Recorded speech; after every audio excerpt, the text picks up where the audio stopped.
వారి కంఠస్వరం వలన గడప కమ్ములు పునాదులు కదులుచు మందిరము ధూపం చేత నిండగా నేను అయ్యో నేను అపవిత్రమైన పెదవులు గలవాడును, అపవిత్రమైన పెదవులు గల జనుల మధ్య నివసించేవాడును, నేను నశించితిని. రాజుల సైన్యములకు అధిపతి యెహోవా నేను కనులారా చూసితిని అనుకొంటిని. అప్పుడు ఆ శరాపులో ఒకడు తాను బలిపీఠం మీద నుండి కారు తీసిన నిప్పును చేత పట్టుకుని నా యొద్దకు ఎగిరి వచ్చి నా నోటిని తగిలిచ్చి, ఇది నీ పెదవులకు తగిలను గనక నీ పాపములకు ప్రాయశ్చిత్తమాయను, నీ దోషము తొలగిపోయిన నేను. దేవుడి వాక్యం మన కొరకు దీవించును కనుక கர்த்தர் இந்த வசனங்களை ஆசீர்வதித்து கொடுப்பாராக. కూర్చొని ప్రార్థన చేసుకుందాం, ஜெபம் செய்வோம். ప్రేమ నమ్మకం గల పరలోక తండ్రి, జీవంగల దేవా, ఉదయకాలం పునరుద్ధానం బట్టి పునరుద్ధాన శక్తి తండ్రి మందిరావరణంలో ప్రవేశించినాం తండ్రి. నిలిచిపోయిన దాసులమని ఒప్పుకొంచున్నాం. మీ సన్నిధి మాకు దయచేయం తండ్రి. పూర్ణ పరిశుద్ధ మహిమగల మందిరములో తండ్రి మీ సన్నిధి మాత్రమే మాకు బయలుపరచబట్టకు సహాయం దయచేయమని ప్రార్థిస్తున్నాం. ప్రభా ఈ సమయం మాకు ప్రయోజనకరంగా దయచేయం. లేఖన భాగంను ప్రభా వివరించి మాకు బోధించి ప్రభా ఆత్మతో సత్యంతో ఆరాధించే అనుభవం నాలో మాలో సంఘంలో దయచేయమని ప్రార్థిస్తున్నాం. నిష్పణ దాసుని నన్ను జ్ఞాపకం చేసుకునము ప్రభా. నా నోటిని ముట్టుము తండ్రి. ప్రభా మీ స్వరమును వినిపించం దేవా. మనుషులకి ఏది అవసరమో అది మీరు ప్రభా మీ యొక్క సన్నిధిలో దయచేసి తండ్రి మీ మాటల ద్వారా బోధించండి. మమ్మల్ని నిత్యోత్తముకు ప్రభా స్థిరముగా నడిపించబట్టకు సహాయం దయచేయమని ప్రార్థిస్తున్నాం. తెచ్చిన బిడ్డలను బట్టి స్తుతిస్తున్నాం. రానైన వారిని సకాలం నడిపించము ప్రభా. మందిరావరణం రక్తపోషణతో కప్పుచున్నాం తండ్రి. కనబడని అంధకార శక్తులను నజరేడైన యేసుకృష్ణ బంధిస్తూ మీ చిత్తము నెరవేర్చి మీ నా మహింపరచుకునమని, మనిషి గ్రామ భూమ్యాంతరం తగ్గించి మీ నా మహింపరచుకునమని ఘనత మహిమ ప్రభావాలు మీకు ఆరోపించుకుంటూ యేసుక్రీస్తు పరిశుద్ధ ధర వేడుకొంచున్నాం పరమ తండ్రి, ఆమేన్. ఇక్కడ యేషయ్య ప్రవక్తను బట్టి మనము ఈ కార్యం చూస్తున్నాం.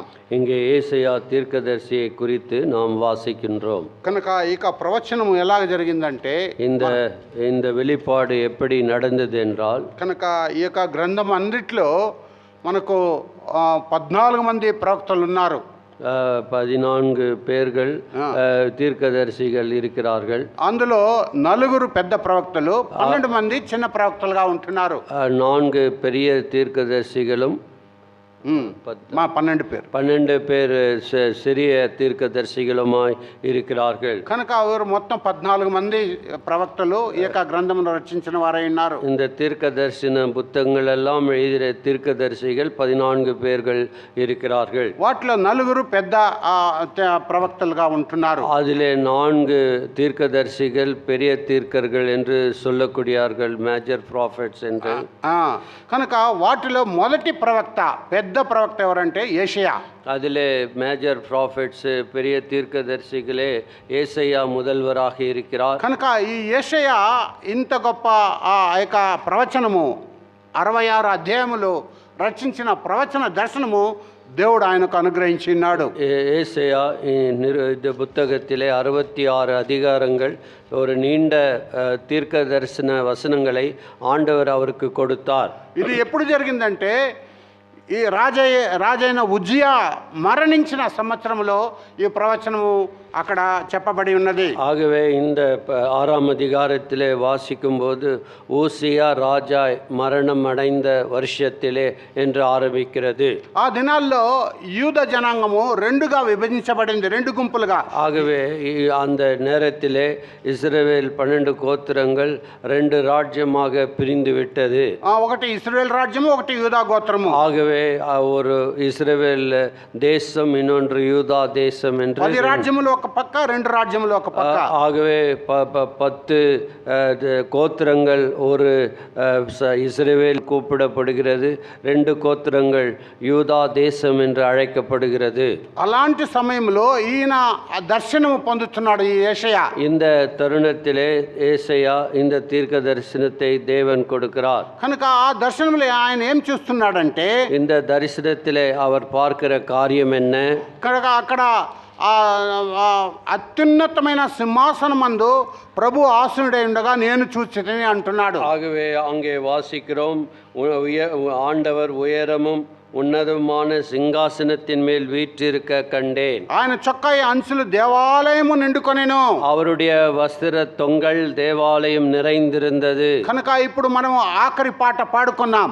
అక్కడ సంపూర్ణ పరిశుద్ధ స్థలమైన దేవుని సన్నిధిని చూసాం. ஆகவே நாம் பாடின பாடலிலே அது தேவன் தாபரிக்கும் வாசஸ்தலமாக மகிமை நிறைந்த ஸ்தலமாக இருக்கிறது.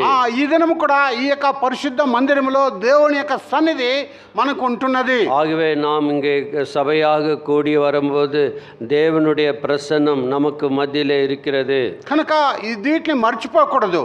இதை நாம் மறக்க கூடாது. కనుక మనము వాక్యములో లీనమైపోయి ఆ దర్శనము మనం చూస్తున్న రీతిగా మనకు బయలుపరచబడవలేను దేవుని సన్నిధి. ஆகவே தேவ சந்நிதி அவ்விதமாக மறைத்து நமக்கு வெளிப்படுத்தப்பட வேண்டும். కనుక అలాంటి లీనమైపోయినప్పుడు దేవుని యొక్క మాటలు మనకు అర్థమవుతుంది.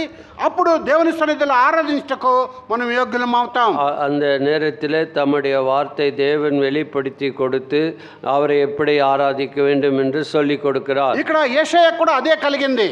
அதே தான் యేషయా வாழ்க்கையிலே நடந்தது. కనుక ఇక్కడ చూసినట్లే 2వ వాక్యంలో ఆయనకు పైగా శరాపులు నిలిచిండిరి, ఒక్కొక్కరికి 6 రెక్కలుండెను, ప్రతివాడు 2 రెక్కలతో తన ముఖమును రెండిటితో తన కాళ్లను కప్పుకొనుచు రెండిటితో ఎగురుచుండెను. சேராபீன்கள் அவருக்கு மேலாக நின்றார்கள். அவர்களில் ஒவ்வொருவனுக்கும் அவ்வாறு சட்டைகள் இருந்தன. அவன் 2 சட்டைகளால் தன் முகத்தை மூடி, 2 சட்டைகளால் தன் கால்களை மூடி, 2 சட்டைகளால் பறந்து. ఇక శరాపులు అనగా ఇక్కడ మహాదూతలుగా కనబడుచున్నవి. சேராபீன்கள் என்று சொல்லும்போது அவர் மகாதேவ தூதர்களாக இருக்கக்கூடியவர்கள். ఆ దూతలు అంటే శరాపు అనగా మండుచున్న అగ్నిగా చెప్పబడుతున్నది. சேராபீன்கள் என்று சொல்லும்போது பற்றி எரிகிற அக்னிக்கு ஒத்ததாக இருக்கக்கூடிய காரியம். కనుక అది ప్రకాశించే గొప్ప అగ్నిగా కనబడుచున్నది. ஆக அது பிரகாசிக்க கூடிய அந்த சேராபீன்கள். కనుక అది జీవులు వాటి నుండి అగ్ని పుట్టుచున్న ఆ యొక్క ఉద్భవిస్తున్న అగ్నిగా కనబడుచున్నది. அங்கிருந்து அங்கே சுடர் ஒளி அங்கே வெளியே வருகிறது. కనుక అప్పుడు ఆ దూతలు அப்போது அந்த தூதர்கள் 3వ అధ్యాయం 3వ వాక్యంలో 3వ వచనం, సైన్యములకు అధిపతికి యెహోవా పరిశుద్ధుడు పరిశుద్ధుడు సర్వలోకము ఆయన మహిమతో నిండిదని గొప్ప స్వరముతో గాన ప్రతిగానం చేయుచుండిరి. ஒருவரை ஒருவர் நோக்கி சேனைகளின் கர்த்தர் பரிசுத்தர் பரிசுத்தர், பூமி அனைத்தும் அவருடைய மகிமையால் நிறைந்திருக்கிறது என்று கூப்பிட்டு சொன்னார்கள். కనుక అక్కడ ఆ దూతలు ఆరాధన చేస్తా ఆయన గమనిస్తున్నాడు ఆ దర్శనములో. ஆகவே அவர்கள் அந்த தரிசனத்திலே அந்த சேராபீன்கள் ஆண்டவரை எப்படி ஆராதித்து போற்றுகிறதை அவர் యేషయా காண்கிறார். కనుక ఆ దర్శనమును చూస్తున్నప్పుడు అక్కడ ఆ కంఠస్వరం వలన ఆ యొక్క శబ్దము వలన ఆ గడప కమ్ములు పునాదులు కదులుచు మందిరము தூபம் சேத்தா நிண்டகா. ஆகவே அங்கே அவ்வாறாக அவர்கள் பாடிக்கொண்டிருக்கும்போது பூமி அனைத்தும் அவருடைய மகிமையால் நிறைந்திருக்கிறது என்று கூப்பிட்டு சொன்னார்கள். కనుక ఆక పునాదులు కదులుచున్నవంట ఆ యొక్క కంఠస్వరం వల్ల. ஆகவே அந்த சத்தத்தின் காரணமாக வாசலின் நிலைகள் அசைந்து ஆலயம் புகையினால் நிறைந்தது. ఆక ధూపము నింపబడి ఉన్నది ఆ మందిరం అంతా కూడా. ஆகவே அந்த புகையினாலே அந்த தேவனுடைய ஆலயம் நிரம்பி இருந்தது. ఈ పరిస్థితిని ఈ యొక్క దర్శనమును ఆయన చూస్తున్నాడు. இப்பேற்பட்ட ஒரு தரிசனத்தை యేషయా காண்கிறார். కనుక యేషయా జీవితంలో ఇది మొట్టమొదటిసారిగా ఆయనకు దర్శనం కనబడుచున్నది. యేషయా வாழ்க்கையிலே இது முதல் தரிசனமாக அவருக்கு ஆண்டவர் காண்பிக்கிறார். కనుక ఆయన ఆ ప్రవచనమునకు ముందు దేవుని యొక్క దర్శనం చూసిన వాడై ఉంటున్నాడు. ஆகவே அவர் தீர்க்கதரிசியாய் வேலை செய்வதற்கு முன்பாக இந்த தரிசனத்தை యేషయాவுக்கு அளிக்கப்பட்டது. కనుక అక్కడ చూసినట్లయితే బలిపీఠం మీద నుండి ఆ శరాపుల ఒకరు ఒక చిన్న కారు నిప్పును తీసుకుని వచ్చి ఆయనకు తగిలించిన వాడై ఉంటున్నాడు. அங்கே பார்க்கும்போது యేషయాவுக்கு ஒரு சேராபீன்கள் ஒரு பலிப்பிடத்திலிருந்து தன் கையிலே பிடித்த குரட்டால் ஒரு நெருப்பு தழல் எடுத்து என்னிடத்தில் பறந்து வந்தது என்று சொல்கிறார். ఎందుకనగా ఆయన ఆ యొక్క దర్శనం చూసిన వెంటనే తనలో ఉంటున్న కార్యము అంత కూడా నిర్వీర్యం అయిపోయి నేను అపవిత్రుడను అపవిత్రుడ పెదవగలవాడను నేను నశించితని సైన్యములకు అధిపతికి యెహోవా నేను ఆయన తను తాను తగ్గించుకొని తాను తగ్గించుకొని దేవుని హెచ్చించిన వాడై తన పాపము ఒప్పుకున్నాడు. அங்கே 5ஆம் வசனத்தில் கவனிக்கும் போது ஏசையா தன்னுடைய நிலைமையை அறிந்து கொள்கிறார். அவர் கூறுகிறார், ஐயோ அதமானேன், நான் அசுத்த உதடுகளுள்ள மனுஷன், அசுத்த உதடுகளில் ஜனங்களின் நடுவில் வாசமாய் இருக்கிறவன், சேனைகளின் கர்த்தராகிய ராஜாவை என் கண்கள் கண்டதே என்றான். చూసారా, ఇక్కడ ఆ దేవదూతల యొక్క ఆరాధనను చూసి ఈ యొక్క యేషయ్య యొక్క ప్రవర్తన మార్చబడింది. అక్కడ அங்கே அந்த தரிசனத்தை அவர்கள் ஆராதிக்கிற அந்த தரிசனத்தை கண்டபோது ஏசையாவின் வாழ்க்கையானது அங்கே மாற்றப்படுகிறதை கவனிக்கிறோம். ఇక్కడ కూడా మన యొక్క ఆరాధన నిమిత్తమే అనేకులు మార్చబడే అనుభవంలో మనం ఆరాధించవలసిన వారముగా కనబడుచున్నాం. நம்முடைய ஆராதனை மூலமாக தேவனுக்கு ஏறெடுக்கக்கூடிய ஆராதனை மற்றவர்களை தொடக்கூடிய விதத்திலே அமைந்திருக்க வேண்டும். కనుక ఇక్కడ యేషయ్య మార్పు నొందాడు, మారు మనసు పొందాడు, లేక రక్షణ పొందాడు అని కూడా చెప్పవచ్చు. ஆகவே அவருடைய வாழ்க்கை எப்படி இருந்தது என்பதை உணர்ந்து அதற்காக அவர் மனம் திரும்புகிறவராய் காணப்படுகிறார். కనుక ఇక్కడ అగ్ని వాటిని దహించి వేసినని చూస్తున్నా ఆయన పాపములన్నీ కూడా. ஆகவே அந்த பாவத்தை எல்லாம் அந்த அக்னியாலே சுட்டெரிக்கப்பட்டது. కనుక మన దేవుడు హెబ్రీయులకు రాసిన పత్రిక 12:29లో దహించి అగ్ని అయి ఉంటున్నాడు అంటున్నాడు. ஆகவே நாம் எபிரேயர் 12ஆம் அதிகாரத்திலே வாசிக்கும் போது தேவன் பட்சிக்கிற அக்னியாய் இருக்கிறார் என்று நாம் வாசிக்கிறோம். అపోస్తలుడు పౌలు కూడా ఈ మాట సెలవిస్తున్నాడు రోమీయులకు రాసిన పత్రిక 7:22-24లో. ரோமர் 7:22-23 அப்போஸ்தலனாகிய பவுல் கூறுகிறார். చూడండి, ఒక మాట చూద్దాం, అది வாசிக்கலாம். 7వ అధ్యాయము 22-23-24. ஆகவே ஏசையா ரோமர் 7ஆம் அதிகாரம் 22ஆம் வசனத்திலிருந்து, అంతరంగ పురుషుని బట్టి దేవుని ధర్మశాస్త్రమందు నేను ఆనందించుచున్నాను, కానీ వేరొక నియమంలో నా అవయవంలో ఉన్నట్టు నాకు కనబడుచున్నది. అది నా మనసు నందున్న ధర్మశాస్త్రంతో పోరాడుచు నా అవయవంలోనున్న పాత నియమములకు నన్ను చెరపట్టి లోబరుచుకొనుచున్నది. అయ్యో, నేనెంత దౌర్భాగ్యుడునను! ఇట్టి మరణమునకు లోనగు శరీరము నుండి నన్నెవ్వడు విడిపించను. உள்ளான மனுஷனுக்கு ஏற்றபடி தேவனுடைய நியாய பிரமாணத்தின் மேல் பிரியமாயிருக்கிறேன். ஆகிலும் என் மனதின் பிரமாணத்துக்கு விரோதமாய் போராடுகிற வேறொரு பிரமாணத்தை என் அவயங்களில் இருக்கிற காண்கிறேன். அது என் அவயங்கள் உண்டாயிருக்கிற பாவ பிரமாணத்துக்கு என்னை சிறையாக்கி கொள்கிறது. நிர்பந்தமான மனுஷன் நான். இந்த மரண சரீரத்தினின்று யார் என்னை விடுதலையாக்குவார்? ఇదే మాట ఇక్కడ యేషయ్య ప్రవక్త కూడా చెప్పాడు. ஏசையா கூட அவனுடைய நிலைமை உணர்ந்து இதே வார்த்தைகளை கூறுகிறான். నేను దౌర్భాగ్యుడను, నేను నశించితిని అంటున్నాడు. நான் அதமானேன் என்று, ஐயோ அதமானேன் என்று கூறுகிறார். కనుక మన జీవితంలో మనము ఎలాంటి పరిస్థితుల్లో ఉన్నాం మొట్టమొదటిగా గమనించవలసిను. ஆகவே முதலாவது நாம் எந்த நிலைமையில் இருந்தோம் என்று கவனிக்க வேண்டும். కనుక మనము గత వారంలో మనం బైబిల్ స్టడీలో కూడా ఆశ రక్షణ కీర్తన బట్టి మనం ధ్యానిస్తూ వచ్చాం. ஆகவே போன வாரத்திலே ஆசாப் எழுதின 78ஆம் சங்கீதத்தை கூட நாம் தியானித்து வந்தோம். కాగా అక్కడ ఆశ ఎంత ఆయన భయభక్తి గలవాడై మన యొక్క పరిస్థితిని బట్టి ఆయన ఆ పాటను పాడినవాడై ఉన్నాడు. ஆகவே அவர் அந்த பாடல்களை போதகமாக எவ்வளோ ஒரு பயபக்தி நிமித்தம் அந்த பாடல்களை அவர் பாடினார். మనము కనుక ఆ నీతి న్యాయం జరిగించినట్లయితే మనకు భవిష్యత్తు వచ్చే తరము కూడా దేవుని సన్నిధిలో నిత్యము నిలుచుట కొరకై మన మాదిరిగా ఉండవాలని హెచ్చరింపబడ్డా. ஆகவே நாம் இந்த பின்வரும் சந்ததிக்கு நாம் இந்த தலைமுறைக்காக நாம் நம் மாதிரியாக இருந்தால் வரப்போகிற தலைமுறை தேவ பயம் இருக்கும். కనుక ఆశ చెప్పిన మాట ఇంకొక అధ్యాయంలో 73 కీర్తన 73:17 వాక్యంలో చూద్దాం. ஆசாப் எழுதின 73ஆம் சங்கீதம் Psalm 73 17, 18, 19 3 వాక్యములు చదువుకుందాం. 17-19 వరக்கும். నేను దేవుని పరిశుద్ధ స్థలంలోనికి పోయి వారి అంతమును గూర్చి ధ్యానించు వరకు ఆ సంగతి నాకు ఆయాసకరంగా ఉండెను. இதை அறியும்படி யோசித்து 16 இருக்கிற தமிழ், இதை அறியும்படி யோசித்து பார்த்தேன். நான் தேவனுடைய பரிசுத்த ஸ்தலத்துக்குள் பிரவேசித்து அவள் முடிவை கவனித்து உணரலும் அது என் பார்வைக்கு விசனமாயிருந்தது. నిశ్చయంగా నీవు వారిని కాలుజారు చోటనే ఉంచి ఉన్నావు, వారు నశించినట్లు వారు పడవేసి ఉన్నావు.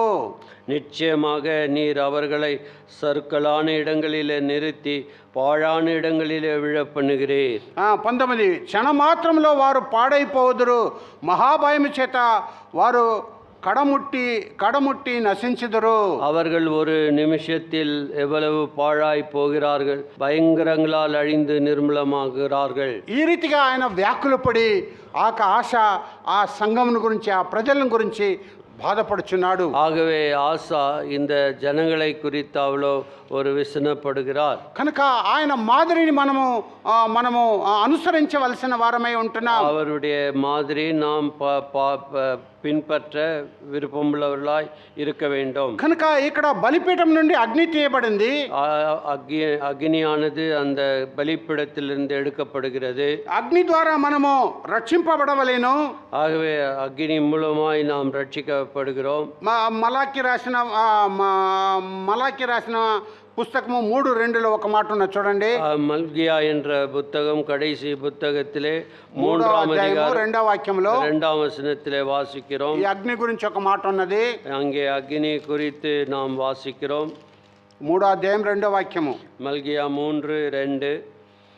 అయితే ఆయన వచ్చు దినమున ఎవరు సహింపగలరు, ఆయన అగుపడగా ఎవరు ఓర్వగలరు.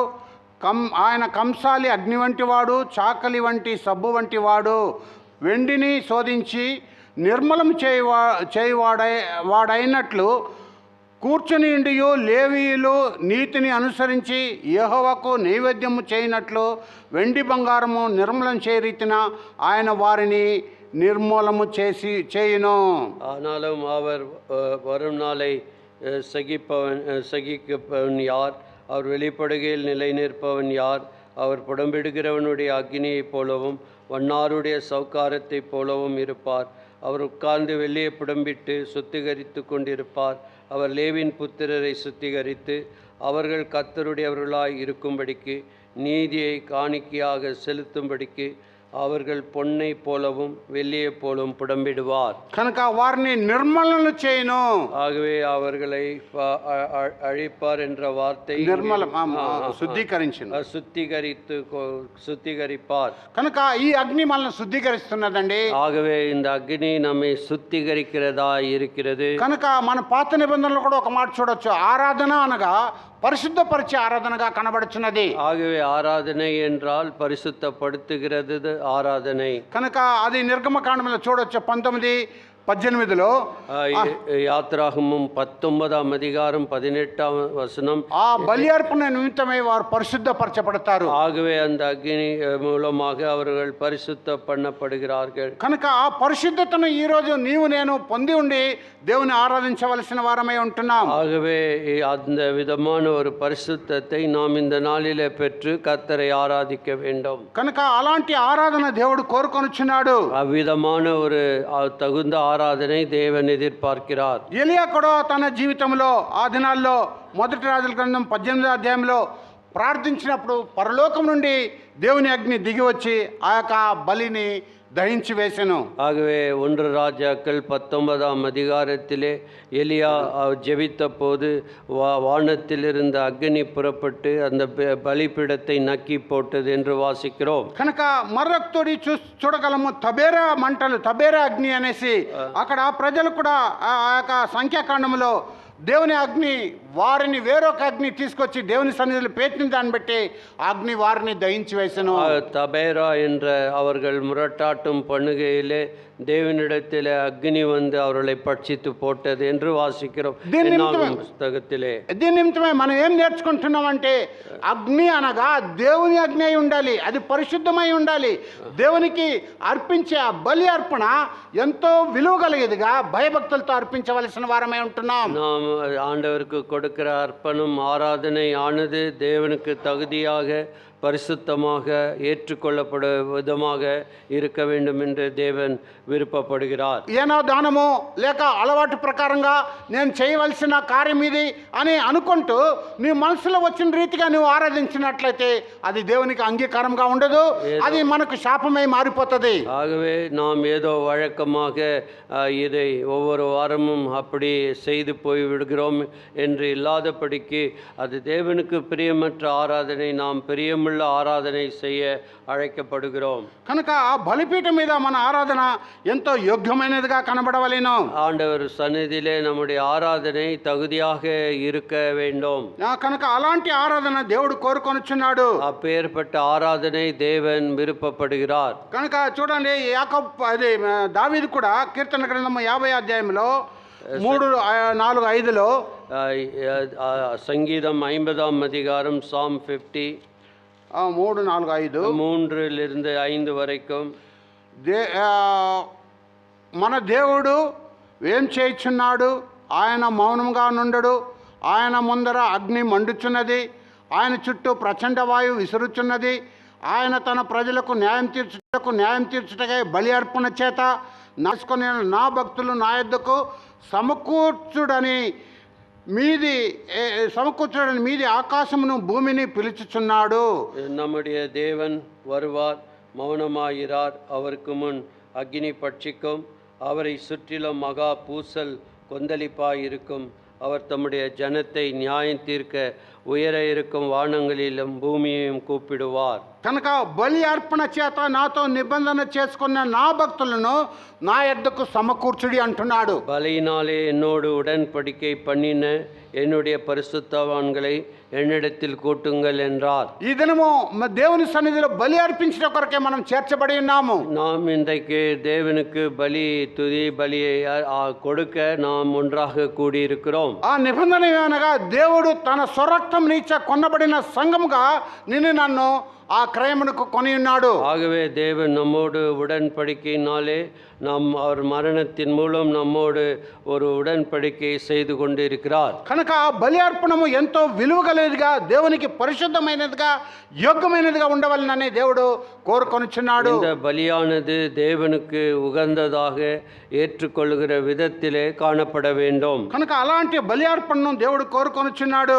அப்பேற்பட்ட பலிகளில் தேவன் விருப்பமாய் இருக்கிறார். కనుక అలాంటి బలి ఈ దినం మనం అర్పించవలసిన వారముగా ఉంటున్నాం. தேவனுக்கு தகுந்த உகந்த பலியாக அர்ப்பணிக்க வேண்டும். కనుక మనము దేవుని సన్నిధిలో ఉన్నప్పుడు మనము ఎలాంటి ప్రాయశ్చిత్తం కలిగి దేవునికి ఆరాధన చెల్లించాలంటే, தேவனு சன்னதியிலே நாம் எப்படி நாம் உண்மையாக பாவத்தை உணர்ந்து அறிக்கையிட்டு அதை நாம் செய்ய வேண்டியவர்களாக இருக்கிறோம். ఇదే ఏషయా గ్రంథకర్త ఒక మాట సెలవిస్తున్నాడు 60 అధ్యాయంలో.